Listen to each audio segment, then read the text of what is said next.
नमस्कार, मी भगवान गदादे रानगाव गणपती इथून आलेलो आहे म्हातोबाच्या आळंदीमध्ये.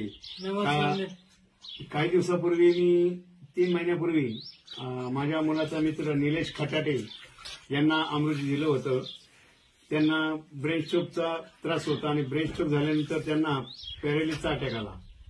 पॅरालिसचा अटॅक आल्यानंतर मी त्यांना अमृत दिल्यानंतर त्यांना त्यापासून काय फरक पडला हे त्यांच्या तोंडून ऐका. आपलं नाव? निलेश खटाटे. तुम्हाला काय आजार होता? ब्रेन स्ट्रोकचा अटॅक आला आणि त्यानंतर पॅरालिसचा अटॅक लगेच आला. बरं, मी तुम्हाला अमृत दिल्यानंतर तुम्हाला किती फरक जाणवला?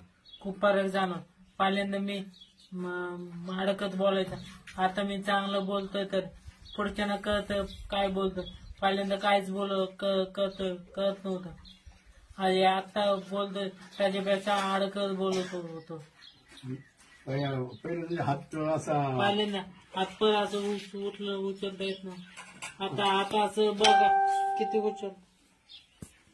हो का, हात बघा. आता असं बोट पण आलंच नव्हतं. आता बघा. आणि पायाचे पण काय हालचाल नव्हती. पायाचे बघ, पाय बघ. मी आता उभं राहतो. बरं, खाली बसा. आता खाली बसा.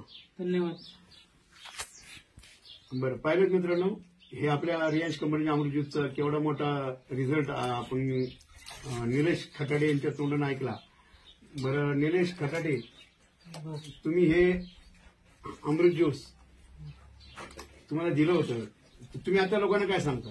मी लोकांनी एवढं सांगू इच्छितो की हे रिलायन्स कंपनीचं अमृत ज्यूस आजार व्हायच्या अगोदर तुम्ही ज्यूस वापरा आणि होणारे आजार टाळा. धन्यवाद. धन्यवाद.